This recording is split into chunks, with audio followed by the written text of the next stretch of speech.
everyone, and welcome to Beyond Focus TV. My name is Angie Daniel, and I'm the hostess for the show. On tonight's show, we have with us Ms. Rodneyse Bichotte. She is the district leader for the 42nd district.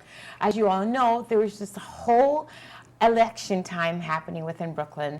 We're going to come back and talk about it. We're going to take a short break.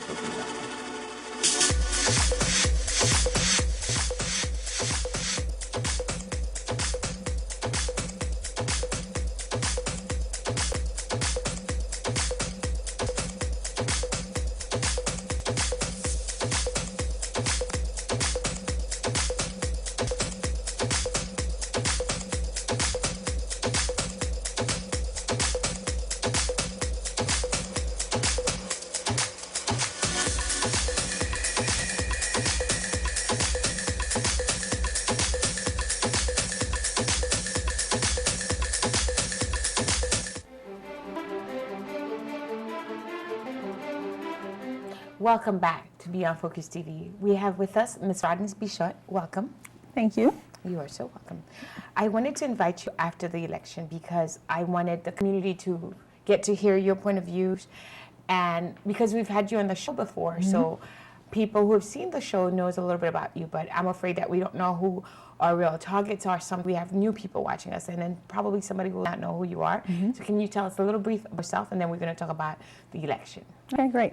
Well, thank you for having me here. I really enjoy being here on the show. My name is Rodneyse Bichotte. I am the district leader, state committee woman for the 42nd Assembly. I was recently a candidate for the Assembly District. We had elections on September 13th. Unfortunately, I lost the Assembly seat. However, I was reelected for a committee seat. And it was a very interesting experience. Okay, I have my own personal feelings about it, but I don't want to talk on behalf of Angie. What I would like to happen today is for us to get it from the point of view of the community-wide. First question is, how do you feel about it? What was your experience running? That's number one. The second part, how does it feel to run against someone that felt strongly that the community needed to change, and you to feel like the community didn't support, or at least part of the community didn't support your legacy? I'll leave it at two questions, and then we'll continue. First question? First question is that how does it feel to run? Like, what was the feeling? Well, first of all, it was a very exciting journey. It was the first time I was running for a higher position for that particular position. It was a lot of work. We actually announced February. We got a lot of press. And, but it was a struggle throughout this whole journey. Many people felt that I was too new in the electoral process and I should wait. Many people felt that they probably didn't want a Haitian take over, and so that was the reason of the lack of support from a lot of the elected officials. However, there were people there who were standing with me in the front line, like TWU, Transport Workers Union, and then with other unions. We worked hard, we knocked on doors, we made phone calls, we built a good volunteer base, we worked day and night. It was very, very interesting. In the beginning phase of the election, we had another Haitian running. And so that was a difficult situation because we knew that him being in the race, it would split the votes between the black votes, the Haitian votes, whatever you want to call it. And so there were some litigation steps that took place to knock him off after we saw some fraudulent. At that point, also, we did take the incumbent, Rhoda Jacobs, to court for very bad petitions as well. Because of politics, they've been really protecting the Assemblywoman, even from a law perspective, a law that should have been followed through a precedent law. So it was a great journey. Our name is out there. People know Rodneyse Bichotte. But the thing that I was most proud of is people who came out to vote. A lot of first-time voters.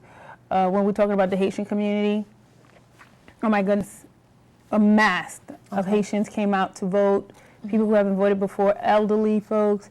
They wanted to vote, but there were confusion. Yeah, and there was a lot of confusion. A lot of confusion. And there were a lot to make sure that I didn't get elected. There were a lot of forces out there, and we can talk further into it later, but I almost got arrested again. There are a couple of things that I want to talk to you about. I want people to understand the views that, it's unfortunate because sometimes we know of, probably because I'm part of the media or because you're running, so you understand, but the rest of the community, they don't get to hear about all of the background things that happen, all of the trashing of papers or things being closed early. All of these, we just need to talk about it, not dwell over it, just so people will have an awareness of this is what took place, and then the next time it doesn't happen again. Or if you are aware of A, then you can understand why B and C took place. Right. But the second question is that, do you feel that a lot of people didn't want the change within our community? Because she's been here. Right. I think people are always uncomfortable with newness, new faces. So you're always going to have a steady base that's loyal to the person who's been there forever. Okay. But there are many people who wanted change, and they were looking for a new face because the district is dying. The district is crying for change and so forth. But I think the new face, they were threatened by the new face for those who didn't want. I think there's a sense there that if I do get elected, I will be the Haitian candidate. I would only work for the Haitians, and I will empower the Haitians so much that the Haitians will take over. It's to the point that it became a Haitian versus Jewish type divisiveness. Yes. Because even on the blog, on both the Jewish sites and on Cranes, they bad talk the Haitians. They said the Haitians don't have a political strength as a result. And so that's very concerning to me. But it takes education, it takes educating, and I guess it takes, pounding on more doors, raising more money in terms of, getting the vote out and expanding your base. Just hearing that as a Haitian descendant, I don't think, it's like going back to slavery. Yeah.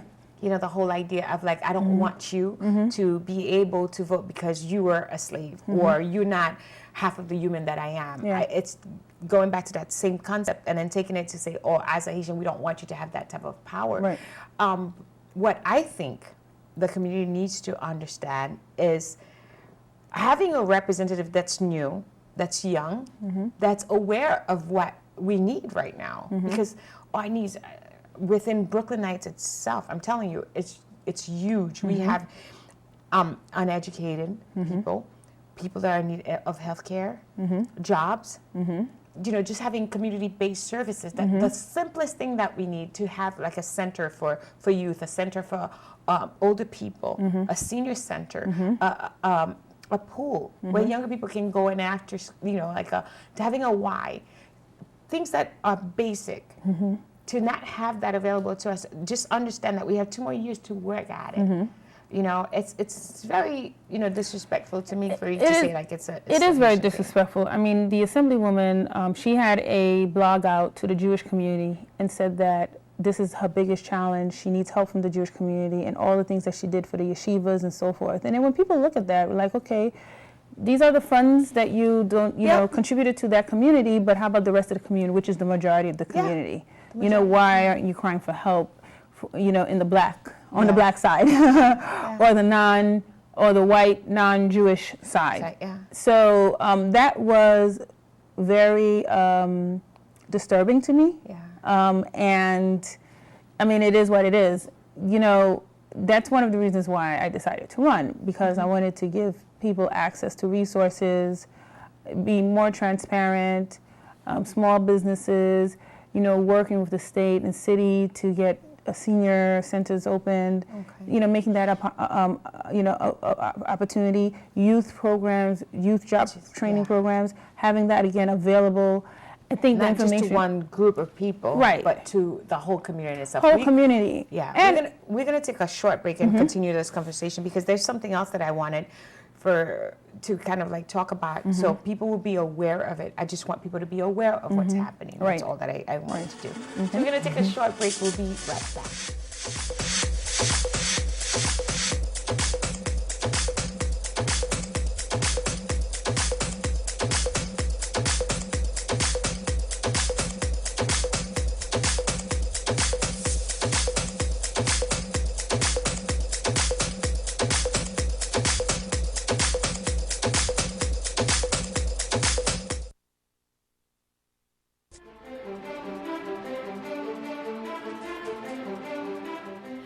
Welcome back to Beyond Focus TV. If this is your first time watching, we are here every Tuesday night at 10 p.m. Cable Vision, Channel 68, for those of you who have that. We are having an extended conversation with Ms. Rodneyse Bichotte. She is the district leader for 42nd District. Talking about the last election that happened on September 13th and the good and the bad, because there's always both parts. One of the things that one of the producers and I were talking about, and I watched Channel 12 after the election, a lot of people were bringing forth, is the idea that there was a whole lot of playing around with things. Polls were closed, people were turned away, ballots, you know, the whole nine. So would you like to elaborate a little bit? Yeah, unfortunately, this year we went through a redistricting. So with the redistricting, the political lines are redrawn, and as a result of that, the poll sites change. Yeah. So the Board of Election had sent a notice to everybody saying that, indicating where their poll sites were.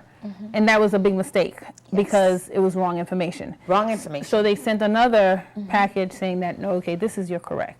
So a lot of people were confused. They went to the poll site that they typically vote new, right? And been voting on for the past like 10, 20 years. Exactly. They go there. Some of the poll sites are walking distance, and as a result, they were turned away. Yeah. They were turned away. They didn't have rights to go to the other poll sites, and so they were discouraged. Many of the Haitian voters who voted for the very first time or voted, this time in a very long time. Again, same thing. They were turned away and they had nowhere else to go but home. Yeah. So that was a fiasco. There were people who were told to put their ballots in envelope, and they would said, don't vote. Yeah. Specifically because they knew that they were voting for me. So they said, don't vote, it will be taken care of. Yeah. We had a lot of that. I mean, it was very disorderly. Again, you had people who's on the incumbent side who was working against anybody who came in with a card that has my picture or Josh Pierce's picture. It was just amazing. So I think going forward, we definitely want to have more voter education type forums for the people in the community. We definitely want to send a notice to let people know where their polling sites. We have another election coming up in 2013. Yes. It is the mayoral and the council, the city elections, so it will be an exciting year, and there's a lot of work to be done to prepare the people to go out and vote. Yeah. And that's what we want to do. We want to make sure that it's a routine, that they go out and vote. I mean, think about it. If on a local point of view, we have all of this happening, right? All of this disturbance, all of this confusion, all of this polls closing, people were turned away. Their ballots were not there. They were not able to vote, and then told that you have to go to court. When do you have the time to do all of this within one day? Right. You don't have the time. You don't have the time. You get discouraged and you go home. Yeah. You're like, forget it, But what can be done? Right. Besides that, what can be done? What can we do as a group of a unite group of people to change that? To make it better? Well, that's the thing. We need to educate. We need to have forums and bring the voting machine in, show them how to vote. I'm working on a number of election reform policies to work with organizations like Citizen Union to push making the whole electoral process a lot easier. And more transparent. The print is too small. People are confused, the way the columns are, things of that nature. I mean, it's just unfair for the average citizen because, they're going to the poll site to vote for their candidate. And unfortunately, because of the confusion, sometimes they're voting for that's going to be my question to you, is that do you think the whole poll site situation had anything to do with the outcome? Yeah, I think there were many contributing factors. That definitely was because I had a lot of new voters who were outside of the Assemblywoman's base who came out to vote for me, but because they weren't accustomed to voting, they didn't know what to do when they were turned away. Others would probably just go to the poll site that they were assigned to. So I think that was a contributing factor, but there were other things that happened as well. I mean, money had to be raised, to get the word out and so forth. We did really well with mailers, but we could have gotten more mailers. We were a team that stood alone. Yeah. We didn't have anyone necessarily supporting us. There weren't really any elected official, even though they may have endorsed us here and there, but there were really no one standing with us, giving us volunteers. Isn't that sad, though? It's really sad, and it's something that I actually learned through the process. I'm like, you know, you have these elected officials who push you to run for office, and then they stay on the sideline. I was quite disappointed. Why do you think that is? Why do you think that is? Is it because they don't want to get involved because they're not sure how the outcome is going to be? Or do you feel like sometimes, I find myself believing sometimes people kind of push you just so they could see you fail? Right. And, you know, I thought it was a good decision to be pushed because I think this needed to happen to get a sense of where I stand. Yeah.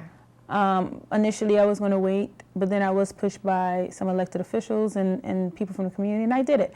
And again, it was just positioning me for the big win. So I don't regret. It was a great process.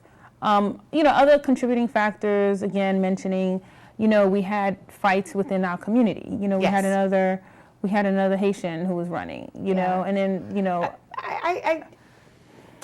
I don't I don't like to have my views publicized because, you know, I feel like besides the fact that he was running, honestly speaking, I don't think, my honest opinion, I don't think he was making that much of an effort.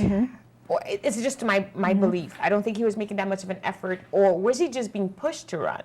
Well, I think it was both. Our assumption is that he was being helped to stay in the race, to split the black votes, the Haitian votes. Also, his effort was through the radio, the airwaves. So a lot of people were listening to him speak on the radio, and a lot of Haitians were gravitating towards him. So it would have been a big impact in the numbers, in the votes, and so forth. So we needed to set the stage. We needed to make it clear that we could only have one candidate going against the incumbent. Okay. You know, one-on-one. And unfortunately, there were other Haitians working with the incumbent as well because they felt that, again, I'm too new, they're entitled to the seat, all this stuff. But I won a race before, you know, and I won another race because I ran for two positions. I was reelected for state committee and with higher numbers as well. So look. It goes back to a position situation. Exactly. Sadly, My district is a very low voting district. Every year, only a certain amount of people go out and vote. This year was exciting. Yeah. We didn't have a mayor on top of the ballot. We didn't have a state senator on top of the ballot. It was just us. Okay. And people were still excited. Our numbers were just as high as any other elections. They came out and voted. Okay. And that was the whole point. I wanted to shake up the 42nd Assembly, you know, make people excited and make sure people are accountable. Yes. You know what? I have a comment to make on that, but we're going to take a short break. Okay. We'll be right back. We're going to take a short break. We'll be right back.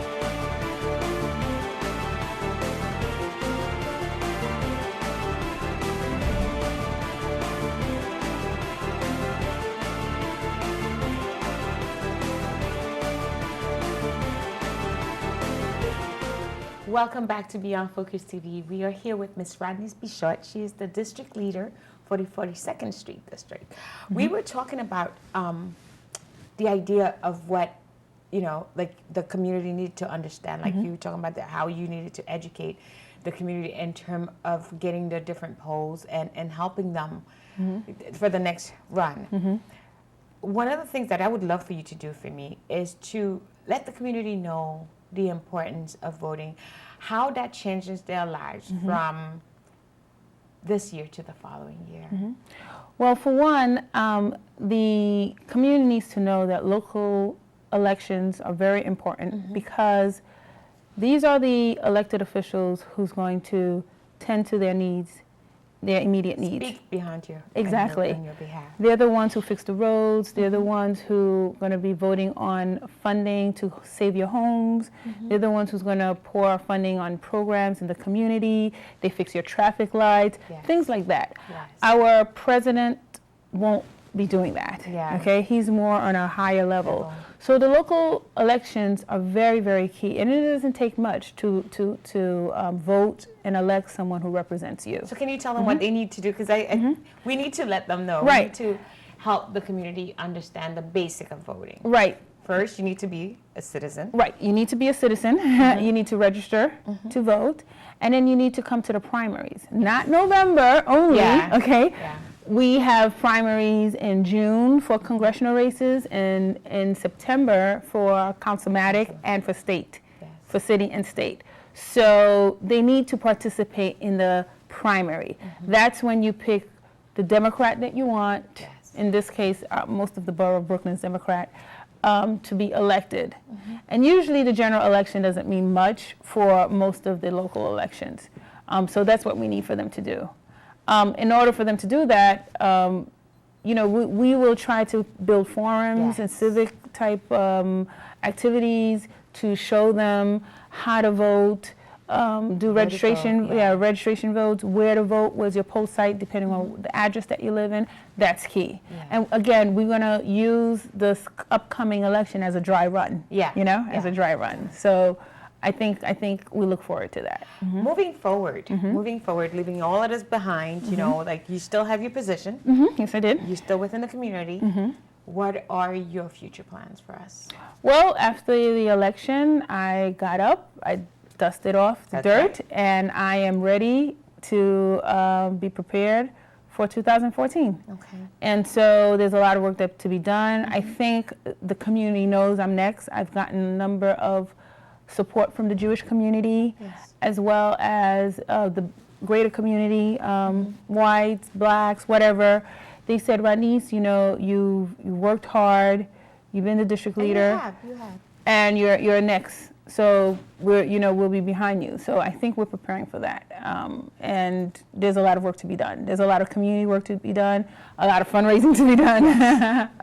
Funding is key. I think funding is key. Oh yeah, funding is key, and of course, knocking on doors and making sure that there's a base out there for you who's going to come out and vote for you. I meant to ask you this question earlier. Did you think that the timing, like when you announced your race, had a lot to do with the outcome of the poll? I think so. Okay. Because so now we have 2 years. Yeah, we have 2 years, right? I think it was close. Yeah. I think the community wasn't ready. Okay. You have the Haitian community, and again, we're battling two people. They don't know, and all of that. I got all the support from the Haitian community towards the end of the election, like 2 weeks before. Okay. Now that we have 18 months to 2 years, it's a lot more. Not only that, but the greater community knows my name. Yeah. They're like, oh my God, this girl is out there. Yeah. And so it would give me a good opportunity to meet a lot of the voters that I haven't, to go to the community forums, to go to churches and so forth. Everything was pretty much crunched in. I learned a lot, and I'm willing to learn from my experiences and build up on that. Yeah, especially as a district leader, you are all over the place. I've said this, I don't know how you have the time to be so involved within the community. It's really difficult. Yeah. But I try my best. And you're doing a great job at it. And thank you. We have a short amount of time left. I'd like for you to tell me two things. One, the pros and cons of what just happened. Two, what would be the one thing that you would want the community to remember from this day forward? Okay, for one, pros and cons, I would say pro was a good fight, and my name is out there. Okay. And people see that I'm a fighter. The con is to build, I didn't build a base, and I didn't raise enough money. Okay. So those are two things that I need to work on. And I want the people to know that that I'm fighting for them. Yeah. I've gotten arrested, almost arrested. Yeah. And I'm probably going to have many incidences where people are going to attack me, police officers are going to attack me, because I'm fighting for the people. I'm fighting for the people to have an opportunity to vote and to understand. We really never had a chance to talk about that. I don't think we should talk about it like that, the incident in itself. But it's you mean getting arrested the day of election, and I'm a candidate being pushed out the poll by the two officers and precincts? Talk about it. Yeah, there were three officers from precinct 70 who pushed me out, yelled at me, said don't speak Creole to one elderly voter who needed help. And I told them I'm explaining. They just pushed me out, yelled at me, threw me out, and about to arrest me. They said, we're going to arrest you. And so the voters were like, Bichotte, please, please, just walk away. So I walked away. But it's not over. And we make sure we're going to file a complaint. But that's what I have to go through. I go through that. I'm getting attacked all the time. And so I want the people to know that I'm on the front line. I'm going to be fighting. There's a lot of people who's against us, but I'm for the people, and that's my role, and to remember that. Okay. Two things I wanted to say to you. One, to get your name out there means a whole lot. That's one. The second thing is, it's good to have people that you feel that are against your belief, because that means that you're working towards something that's greater than just what you stand for. You are working on behalf of the community. We've talked about this before. I think you're making such a difference within Flatbush in itself, within the 42nd district in itself, within the community in itself, and younger women get to see that within you. If anything else, that's the one thing I think people can take from that, that you're making a difference being as strong as you are. And I would say to you, congratulations. Thank you. Although you didn't win, but I think having your name out there is a success in itself. And thank you for coming back to our show. Thank you for having me. You're so welcome. This is the end of our show. You could always reach Ms. Rodneyse Bichotte within the community district leader of 42nd District. If you ever have any questions for her, she's always available to talk to you. I hope you had enjoyed the show. I did. We'll see you next Tuesday, same place, same time. Thanks for watching. Thank you. This is a good,